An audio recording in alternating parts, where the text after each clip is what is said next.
Probably destroys that watermelon. And that's the funny thing. I will fall back on chicken recipes. I don't really buy watermelon. Well, to be fair, we don't have enough people to eat watermelon correctly, so... You know what that means? You need to grow some in your yard now. Well, I would like to try, especially if I can get a hold of some of the older varieties. Well, you better hurry because you got a black man to feed. Yeah. He's well fed. He's fine. I had to rely on Cheese Whiz and Ritz crackers. He's fine. Here's the story behind that. I refuse to buy it. I love fucking Cheese Whiz and Ritz crackers.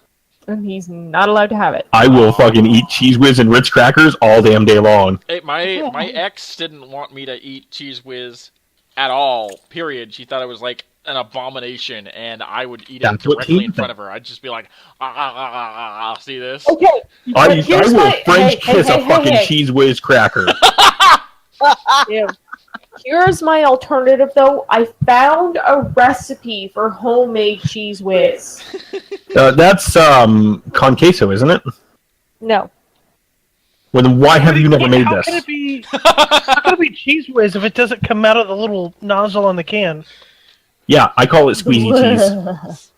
I just call it easy cheese, but I like squeezy cheese. You know what you could do is get one of the little icing tubes with a little tip on it, and then just squeeze it out that way. No. Oh, no. That sounds delicious. Okay, here's the compromise. I refuse to buy Cheese Whiz. I will hawk out an exorbitant amount of money for real Parmesan, for aged cheddar, mozzarella, ricotta, all that stuff. I fucking love cheese. I just love cheese. And you get everything except Cheese Whiz. I think I love every single kind of cheese I've eaten so far. I don't like blue cheese. Even blue cheese. Blue cheese reminds me of feet. I will say that. I hate blue cheese. I do not care for blue cheese. Blue cheese, feta cheese. I can only eat blue cheese like if it's like in something. Like there's this. Like the Devour Buffalo Mac and Cheese? Yes, the Devour Buffalo Mac and Cheese with a small amount of blue cheese crumbles. Monterey. I can tolerate it there, but blue cheese, generally speaking, is just a little too pungent for me. Goat cheese. Goat cheese. I'm not a big fan of goat cheese either. They have in our store's deli department a honey goat cheese that is like dessert. It's like the only it's like the only goat cheese that I've actually met that I will willingly eat. I'll eat goat cheese if it's like on a cheese platter, but it's the only one that I'll go ahead and buy. I kind of like that drunken goat cheese or whatever it's called. I've never tried that one. All right, you guys ready to go then? It's got like a red wine in it. Yeah, there's what do you call it? The Manchester. I think it's the Manchester cheddar,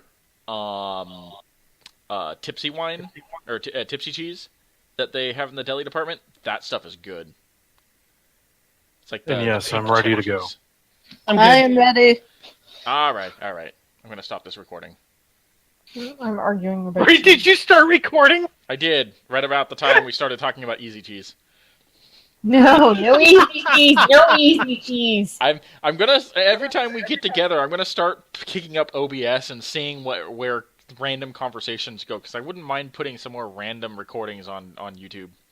Easy squeezy sleazy cheesy cheddar girl. Buttermilk on sale. You can't have the title that rolls off the tongue anymore. The random rig call recordings. Sadly, no. Whichever. Discord discussions. There you go. Yeah. No. If you guys get buttermilk on sale, buy a shit ton, put it in a giant pot on the stove, turn that sucker on low. You will get the best cottage cheese you've ever had. Huh. So, literally, just buttermilk. Buttermilk. My mom used to do it years ago. She doesn't do it so more because it's just expensive and time-consuming. But what she would do, she'd watch for buttermilk to go on sale, and she'd buy like 12 cartons and she'd take one of these giant, like, stew pot, like, great big 12-person family pots, and she'd fill that sucker up, and she'd put it on the burner, but she'd turn it all the way on low, and she said, nobody touch it. Interesting. And she'd wait for it to congeal, and it would basically curdle itself into cottage cheese. Did she add anything to it, like salt or sugar or anything? She would make pierogies, and she would add a couple of egg yolks, salt, and pepper.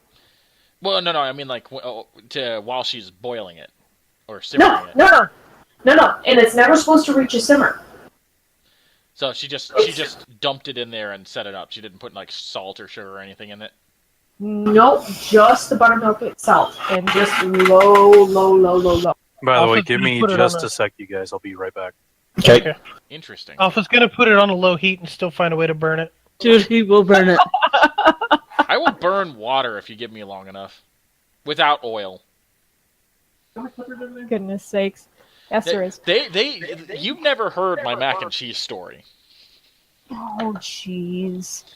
Okay. Really? Yeah. Kraft Mac and Cheese. Oh, come on. Stovetop or microwave? Stovetop. Still. What's going on? Granted, he was trying. Is this the Bunsen burner story? No, that's a different one. This is okay. That one wasn't Kraft Mac and Cheese. That was Annie's Mac and Cheese. Same thing.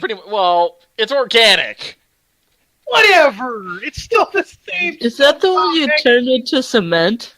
This one is, yeah. So Cheese grits. I was sick.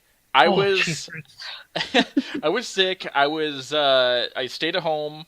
I was completely home alone. I had never cooked anything in my life that didn't require a toaster or a microwave. And I was hungry. And so my mom told me, well, go ahead and make something. And I'm like, okay. So I read the directions for the Kraft Mac and Cheese box, and I put 2 boxes of Kraft Mac and Cheese into this giant pot, like my mom normally does. I figured, we'll have the rest of it for dinner. And I start cooking it. However, because I've never used a burner before, or a stove or anything like that, and I'm only like 12, I didn't know how hot I'm supposed to put it to make it boil. 45 minutes later, it's sitting just above medium temperature, and it's still not boiling. And I didn't know that I had to have it on high. So eventually, I just get impatient. Like, the noodles are soft enough. They're not very hot, though. So I end up, straining it, mixing all the cheese sauce in, and I look at it and I'm like, this is too thick. So I add a little bit more milk in, and I'm like, now it's too thin. So I add a little bit more butter in, and now it's too thick. And I go back and forth like 2 or 3 times before finally saying, fuck it, I'm going to put some in a bowl and microwave it. Put some to the bowl? I cemented it to the bowl. Goodness. And on top of that, after that, I just kind of like left the mac and cheese on the stove, and it cemented to a non-stick pan. My mom had to throw out the entire pot. I was going to say, your poor mother. Your poor mother, and that... She saved the bowl, but she had to throw out the entire pot because somehow the mac and cheese had stuck to the non-stick surface and actually ripped some of it out of the pot. Wow. I've heard of that before. Neither had I. Wow. Yeah. Well, So this is why I occasionally joke about his cooking abilities. right. I can see that. Absolutely. There's another story, and granted, I'm not fully at fault in the second one. And this really? It's You're still involved. It's the Bunsen burner story, and this one actually was at work. We have a coworker named John, and he and I were tasked with making macaroni and cheese. No, we are baggers. We are the courtesy clerks. We clean up shit. We make sure the bathrooms are clean. We do cart runs. We restock items. We don't cook. We're not supposed to be back in the areas where people are cooking in the grocery store. But that's what our manager, who was a dumbass, eventually. Was Ron at the time? It was Ron, but he wasn't the one who told us. It was Brian, redhead, guy who got caught for embezzling money from the company. Yeah, stealing 30 people's credit cards. Yeah, him. He told he was the fourth manager at the time, and he told us that he wanted the sample. So he got some Annie's mac and cheese and told us, all right, yeah, this will be easy. And I told him the story of what I did to the mac and cheese before. And he was like, don't worry, it's fine. We're giving you a Bunsen burner and a pan, not a pot and a stove. So completely different. So different. Sure. And I'm like, okay. I don't see how this is going to go right at all. But just said no. All right, let's try it. Okay, I'm back. So John and I go and we get everything set up, and we're sitting there, and of course, because I never took chemistry class, and I didn't think about this until afterwards, we set a pot, perfectly prepared of mac and cheese, inside the pan that was sitting on top of the Bunsen burner, but we did not fill the pan with water. So there was nothing to conduct heat into the pot of mac and cheese. What? And for I think it was about 4 hours, we tried to cook this pot. Before finally, John got impatient and like, all right, let's do this. And he decided to, before we strained the mac and cheese, dump the cheese sauce into the water. Oh, no. And at this point, I'm like looking at the pot, and I'm like, I know that's not what you're supposed to do. And we've just wasted both packages of cheese sauce. We can't just rip open another box just for the cheese sauce. And Brian walks by, and he looks at us, and he just shakes his head, and he's like, how did you guys screw this up? I'm like, I told you! I warned you! But it wasn't me. It was him. And I pointed at John. Alpha, where do you work now in the different departments where you work? I work in a bakery. How the hell do you manage that? I'm sorry, how? It's all pre-made. It's all pre-made. All he has to do is warm it up. Pretty much. Okay. Like, the only things we bake... Okay. I call it a fakery. It's not actually a bakery. It's a fakery. The only things we actually bake are pre-made cookie doughs, already assembled pies, and par-baked breads. So unless I accidentally forget to set the timer, there's not really a chance of me fucking any of this up. Oh my goodness, we're gonna have to take you in hand and just beat some sense into you so you can survive. I tried to teach Jessica how to cook one. How'd that go? But that didn't go well. That was interesting. I will say that. I finally gave up after a while. I was like, enough is enough. Right, so how about we get on to the dragon? Dragon's leg! Alright. One last thing. You should see Jake and I when we get together and hang out, man. We cook some good shit. Yeah, you Remember when Yeah. we used to cook at Julie's and shit? Oh my god. You remember the secret sauce that we used to make? God, I missed that. I do Granted, too, the but secret I'm sauce sure was basically everything in the fridge in the cupboard. It was a Yeah. condiment. And it still or seasoning. turned out fucking amazing. Right? Basically, every condiment and seasoning we had went into it. Although there was a special condiment called Johnny's Jamaica Me Sweet Hot and Crazy that was like a key ingredient to it. Really? Yeah. It was so prized. We probably put maybe 4 or 5 drops in per person. Yeah, it was that. No, the Johnny's Jamaica Me. That was that big bottle that Jake's dad used to get. We only put in like 4 or 5 drops of like Tabasco sauce. Oh, that's right. Yeah, it was like Johnny's Jamaica Me, mayonnaise, ketchup, a little bit of mustard, horseradish sauce, Tabasco sauce, Ranch. a special type of ranch, because wasn't it one that your mom made?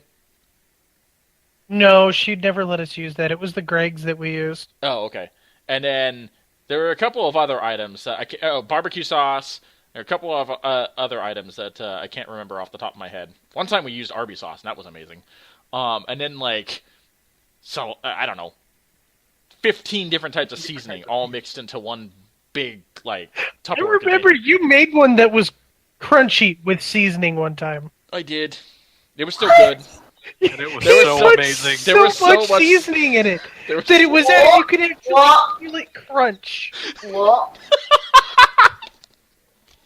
It was. I'm scared. I guarantee you we've shortened our lifespan by having that. Oh yeah, no kidding. Totally worth it.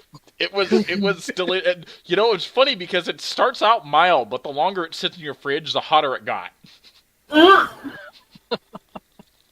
Yeah, 'cause there was a couple times we tried making large batches that we could just come back to, and the flavor was different every time. As different flavors settled in and did whatever it did, it actually tasted different every time you came back to it. Yeah, and usually it was a time released heat. So the more days it sat in your fridge, the hotter it became. It was interesting and delicious, and I'm pretty sure that we're going to die at a much earlier age because we clogged our arteries. But some of the best burger sauce I've ever had. Glorious. Okay, I'm going to stop the recording so we can go kill dragons. You re-recorded that? I have still... Yeah, I continued recording it. All through your stories and everything? Yes! Nice. Okay. Stopping now.